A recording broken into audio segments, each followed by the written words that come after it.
اپنی نسبت قلبی کو مستحکم اور مضبوط سے مضبوط تر کرنا ہوگا، اور ان کے مزار نور پہ بھی حاضری کا اہتمام کرنا ہوگا، اور دوسری جانب ان کے دیے گئے پیغام کو بھی اپنی روحوں کے اندر جذب کرنا ہوگا۔ حضرت داتا گنج بخش علی حجویری کا صرف مزاجی واقعہ نہیں ہے جو آپ کو ہدایت،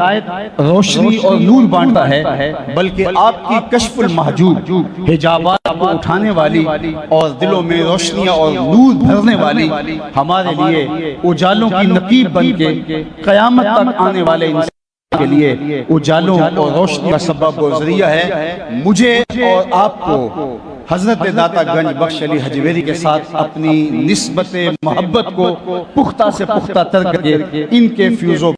سننے کے لیے کوشش ہونا چاہیے۔ بالخصوص جو قرب و جوار میں رہتے ہیں ان کے لیے اس آستانہ نور سے استفادہ کرنا اور زیادہ آسان ہے۔ یہ وہ عالی مرتبت خاندان ہے اور عالی مرتبت خانقاہ ہے اور دربار دوربار اور دوربار ہے، جہاں عام لوگ نہیں بلکہ وقت کے اولیاء آ کے فیض اور برکتیں اور نور اور روشنیاں حاصل کرتے رہے ہیں۔ ان کا فیضان برابر بڑھتا رہا ہے، ناقصوں کو بھی فیض ہیں، قابلوں کو بھی نور عطا کرتے ہیں۔ ہر کوئی اپنے ظرف کے مطابق یہاں سے حصہ پاتا ہے، تو میں اور آپ یہاں سے اپنے ظرف کے مطابق حصہ پائیں، بلکہ کشف المحجوب میں حضرت داتا گنج بخش علی حجویری علیہ رحمہ آپ آغاز ہی اس بات علم سے کرتے ہیں، گویا آپ کا لنگر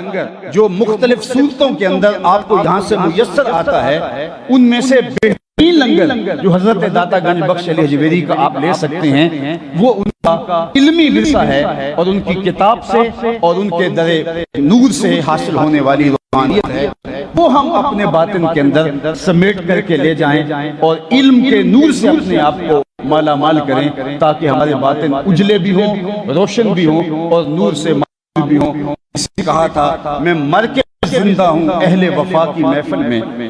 میری محفل میں یا میرا مزار نہ پوچھ۔ تو ان کے فیضان تو ہمیں گھروں میں بیٹھے بھی نصیب ہوں گے،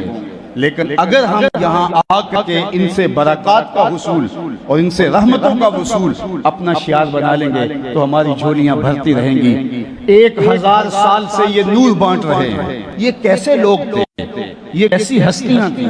جب اس دنیا کے اوپر آئے تو انہوں نے جدھر نظر اٹھائی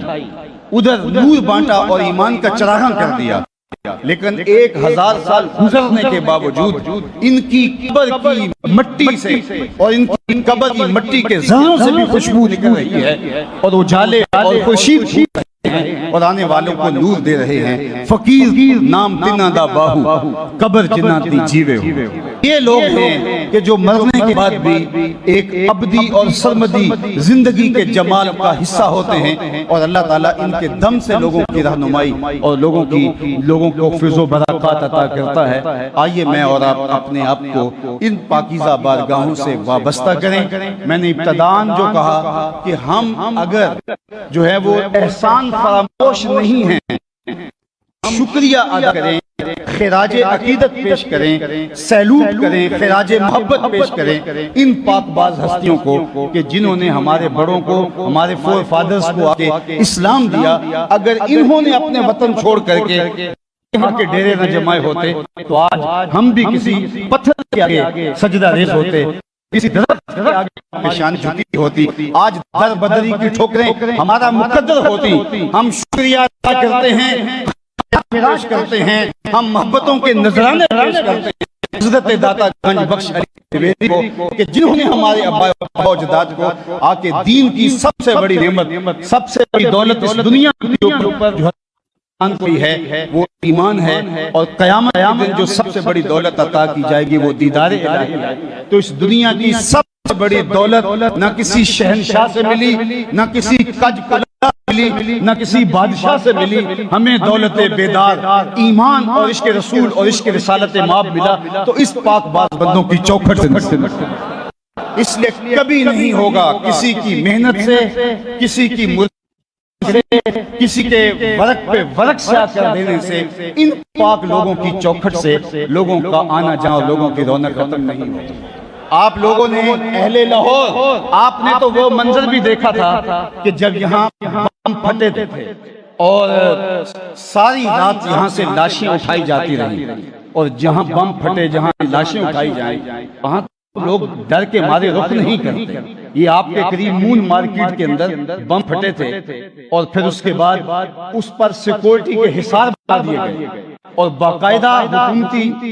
حکومت کی جانب سے میڈیا پر اعلانات کیے گئے کہ یہ باقی مارکیٹ کی نسبت زیادہ محفوظ ہے، لیکن کئی دنوں تک وہاں کا رخ نہیں کرتا تھا، مارکیٹ اجڑ گئی، اداس ہو گئی۔ یہاں بم دھماکہ ہوا تھا، اب وہاں سے گزرتے بھی خوف آتا ہے، حالانکہ وہ واقعہ گزر گیا، حکومت کہتی ہے ہماری ضمانت ہے، اب یہ دوسری مارکیٹوں کی نسبت زیادہ محفوظ ہے، لیکن مون مارکیٹ میں کئی مہینوں تک لوگ جاتے نہیں تھے کہ یہاں لاشیں گری تھی یا انسانوں کے گوشت کے ٹکڑے دیواروں سے چپک گئے تھے، تو لہٰذا کوئی وہاں خوف زدہ ہوتا جاتا نہیں۔ یہ میں مون مارکیٹ کی کہانی سنائی، اور حضرت داتا گنج بخش علی حجویری کے احاطے میں جب لاشیں گری اور ساری رات لاشیں اٹھائی جاتی رہی، اور سحری کے وقت خون سے فرش دھویا گیا، اور جب فجر کی نماز کا وقت آیا سارا لاہور یہ کیا وجہ تھی؟ تو اقبال بے خود ہو کے کہتا ہے میری مشاطگی کی کیا ضرورت حسن معنی کو کہ فطرت خود بخود کرتی ہے لالے کی حنا۔ اللہ جل شانہ نے ان کو جو قبولیت عامہ عطا کر رکھی ہے، ان کو یہ قبولیت جو نصیب ہوئی ہے، ان کے سر پہ عزتوں کا جو تاج رکھا ہے، یہ کسی بادشاہ کسی کج کلا کا نہیں ہے، بلکہ بادشاہ اور شہنشاہ یہاں آ کے جو ہے وہ اپنی عقیدتوں کا خراج پیش کرتے ہیں، بلکہ اللہ نے ان کو وہ عزت دی، اور وہ عزتیں اور وہ شانیں اور وہ عظمتیں اللہ شانہ نے ان کو دی، اور کبھی کوئی دور کوئی لمحہ ایسا نہیں کہ ان کی عظمتوں اور ان کی رفتوں کے چراغ کبھی ٹمٹمانے بھی لگے ہوں، بجھنا تو دور کی بات ہے۔ اس لیے اہل محبت عقیدتوں اور محبتوں اور الفتوں کا خراج پیش کرتے رہیں گے۔ ہم بھی الفتوں کا خراج پیش کرنے آئے ہیں، اور حضرت داتا گنج بخش علی حجویری کی بارگاہ میں آپ سارے لوگوں کی معیت کے ہم استغاثہ عرض کرتے ہیں، نا انکار کریں ساکی اج موسم بڑا سہانا، نا انکار کریں اج ساکی اج موسم بڑا سہانا، مستی دا اج میر سادے نہیں پیاس دا کوئی ٹھکانا، تیرے کول شراب پرانی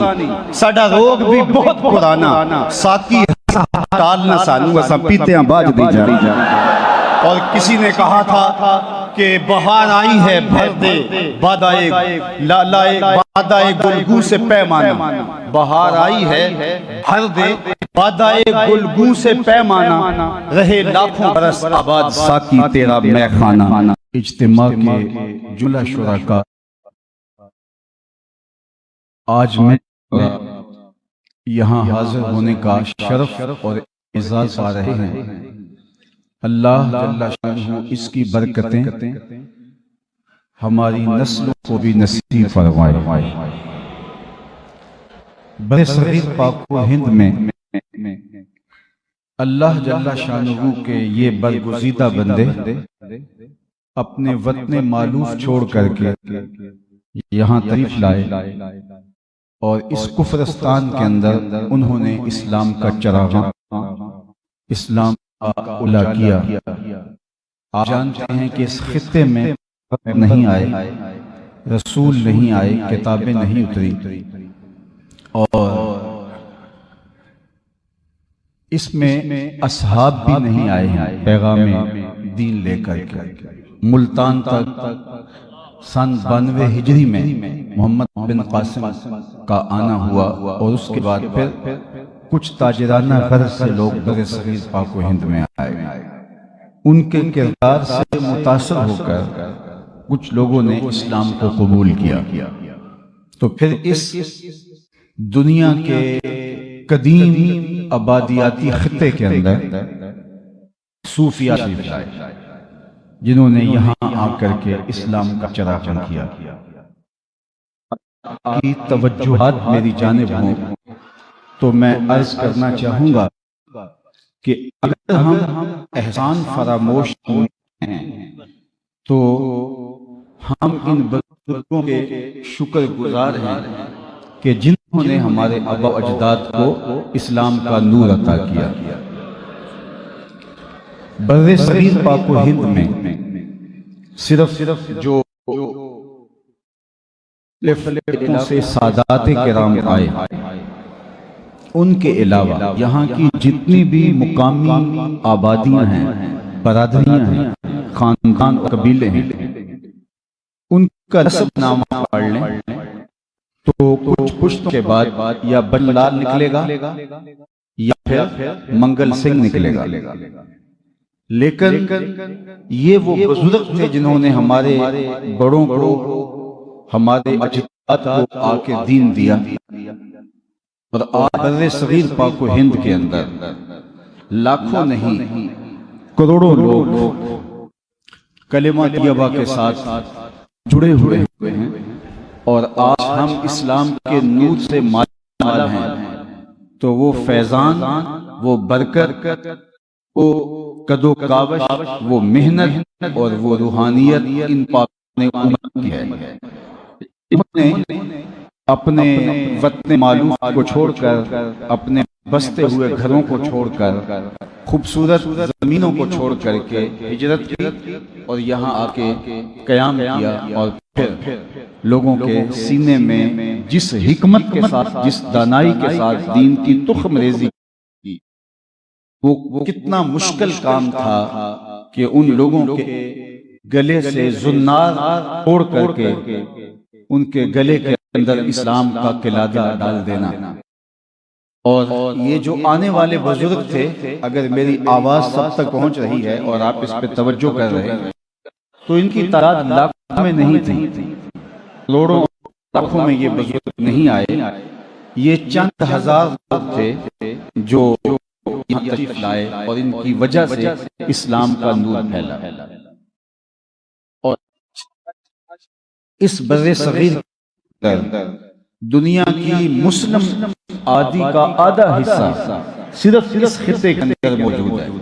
بر صغیر پاک و ہند کے اندر، بنگلہ دیش کے اندر، افغانستان کے اندر۔ دنیا کی اگر 2.25 ارب آبادی ہے تو 80 کروڑ مسلمان صرف اس خطے میں بستے ہیں، جس خطے میں کوئی ایک پیغمبر بھی نہیں آیا،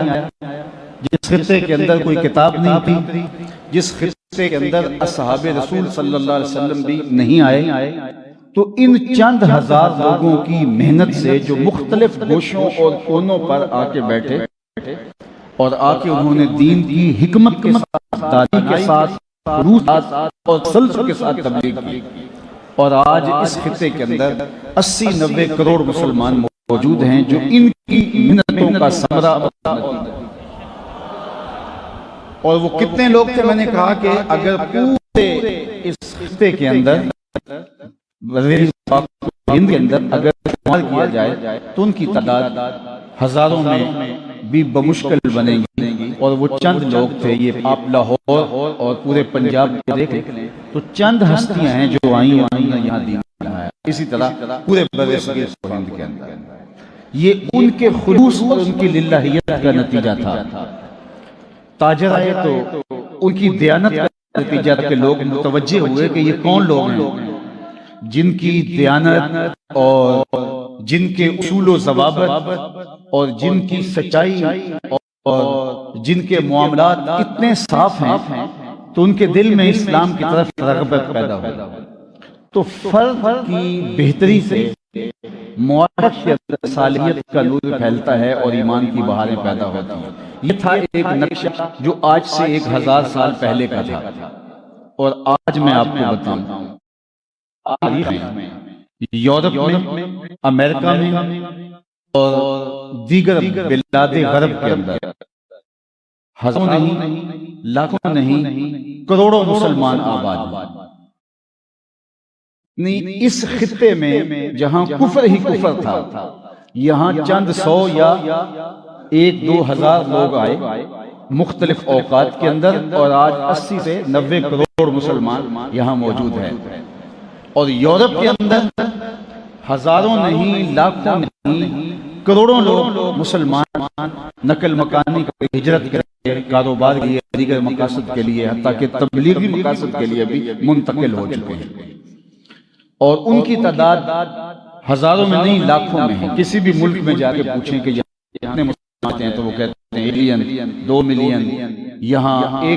3 ملین۔ تو اس طرح مسلمانوں کی تعداد 20 25 لاکھ کی تعداد مختلف ممالک کے اندر موجود ہے، اور وہاں حالت یہ ہے کہ میرا آپ یہاں سے خطوں کا شناخت رکھتے ہیں، وہاں لوگ ہمیں بیٹھاتے ہیں اور بات کرتے ہیں کہ دعا کیجئے کہ ہماری اولاد مسلمان رہ جائے۔ یہ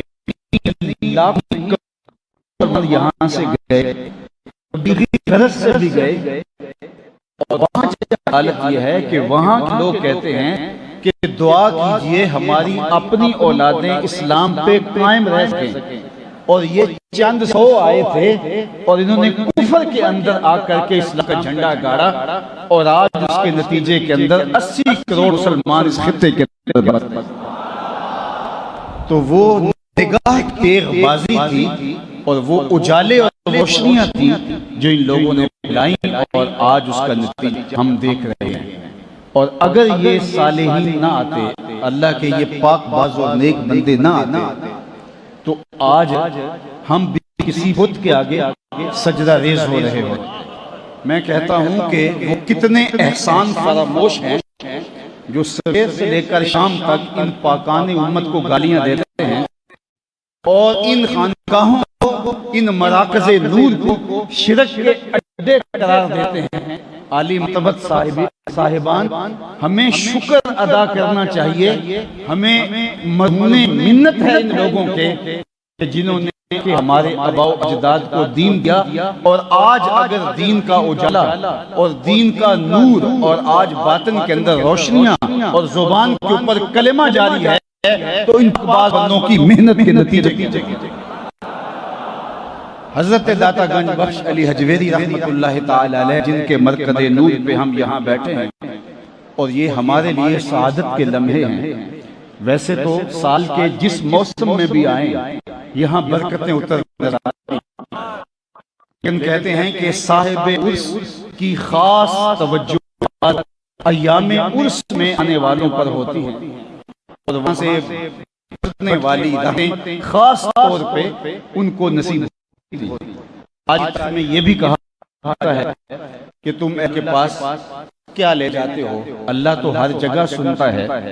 اللہ تو عطا کرنے والا ہے، جہاں پکارو جہاں ہاتھ پھیلاؤ اس کی عمیم رحمتیں تمہاری جھولیاں بھر دیں گی، اور تم اللہ کے بندوں کی بارگاہوں میں کیا لینے جاتے ہیں؟ تو ہم کہتے ہیں اللہ کی رحمتیں ہر جگہ موجود ہیں، لیکن ہمارے رب نے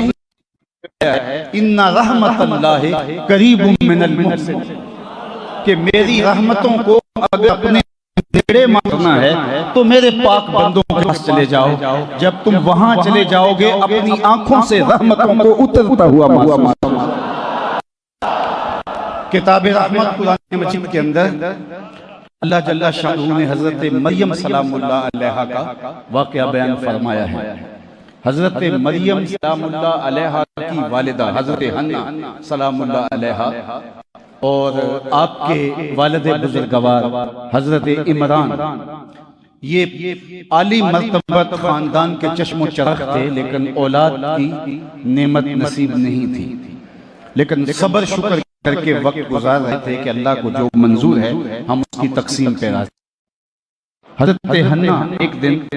صحن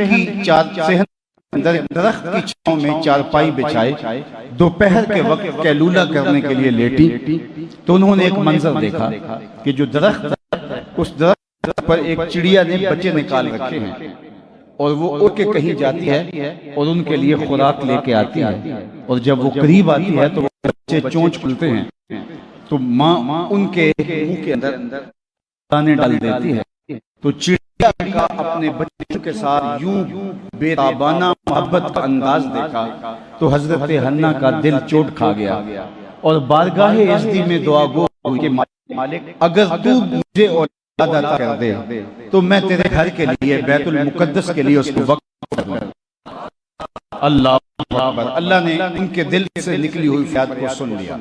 اور حضرت حنا امید سے ہو گئی، لیکن جب ولادت کے لمحے آئے، پیدا والا بیٹا نہیں تھا، پیدا ہونے والی بیٹی تھی۔ یہ جو مسجد اقصیٰ ہے، میں 400 حجرے تھے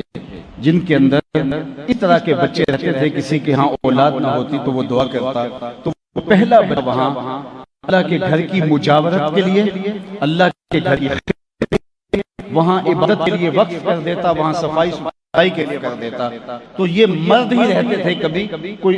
ان حجروں میں آ کے آباد نہیں ہوئی تھی، لیکن یہ پہلا موقع تھا کہ حضرت مریم کی ولادت ہوئی۔ تو حضرت حنا بہت پریشان ہو گئی، تو اللہ تعالیٰ نے کہا پریشان ہونے کی ضرورت نہیں، ہم نے جس طرح کی تجھے بیٹی دی ہے ایسے بیٹے بھی دیں گے، اور اس کا نام مریم رکھا۔ جب حضرت مریم اس عمر کو پہنچی کہ منت کو پورا کرنے کا وقت آ گیا، تو یہ پریشانی تھی کہ مردوں کے ہجوم کے اندر ایک عورت کیسے رہے گی۔ تو پھر یہ طے پایا کہ کوئی بوڑھے بزرگ کی کفالت میں ان کو دیا جائے تاکہ وہ ان کی ضرورت کا خیال رکھے اور یہ اہتمام کے ساتھ وہاں عبادت میں مشغول رہے۔ اب عالی مرتبت خاندان کی شہزادی تھی، ہر ایک کی آرزو تھی کہ یہ سعادت ملے۔ اب انہیں اقلام ڈالی، قرعہ ڈالا، اور حضرت زکریا کے نام۔ اللہ اکبر، جو رشتے میں خالو بھی لگتے تھے حضرت مریم سلام اللہ علیہا، ان کے نام قرعہ فاتحہ، اور ان کی عمر 120 سال تھی اور اولاد بھی نہیں تھی۔ انہوں نے سوچا کہ میں کوئی بیٹی بنا لیتا ہوں اور ان کا خیال کروں گا۔ ایک حجرہ متعین کر دیا گیا، چونکہ یہ خاتون تھی اور سارے اطراف میں مرد۔ جب کہیں جانا ہوتا حضرت زکریا باہر سے تالا لگا دیتے اور جب آتے اور دروازہ کھول کے پہنچ جاتے۔ حضرت مریم دن کو روزہ رکھتی اور رات کو عبادت کرتی۔ حضرت زکریا ایک دن کہیں سفر پہ گئے، واپس پلٹتے پلٹتے وقت زیادہ ہو گیا اور افطار کے لمحے گزر گئے، اور یہ آپ کو خیال تھا کہ میں نے جا کے مریم کو پھل دینے، لیکن اس افطار پیش کرنی ہے، لیکن اب وقت گزر گیا۔ تو خیر جلدی سے آئے، تالا کھولا، وجد عندہا رزق، تو دیکھا کہ وہاں بے موسم پھل پڑے ہوئے، دروازہ اندر سے کوئی باہر نہیں آ سکتا اور باہر سے کوئی اندر نہیں جا سکتا، اور وہاں پھلوں کا موجود ہونا تعجب خیز، اور پھل بھی بے موسم۔ تو بہت حیرت ہوئی اور کہا قالا یا مریم انا لک ھذا، اے مریم یہ پھل کہاں سے آئے؟ دروازہ تو کوئی دریچہ نہیں ہے، تو یہ پھل کیسے آئے؟ اور پھل بھی بے موسم۔ قالت هو من عند اللہ ان اللہ یرزق من یشاء بغیر حساب، کہا یہ میرے رب نے مجھے دیے ہیں اور وہ جس کو چاہے بغیر حساب کے عطا کرتا ہے۔ اللہ اکبر۔ میں نے عرض کیا کہ حضرت زکریا علیہ السلام نے حضرت مریم کو اپنی کفالت میں لیا تھا اور 120 عمر ہو گئی تھی اور ان کے ہاں بھی اولاد نہیں تھی۔ اب شجر عمر پر اولاد آنے کا موسم بھی بیت گیا تھا، لیکن جب حجرہ مریم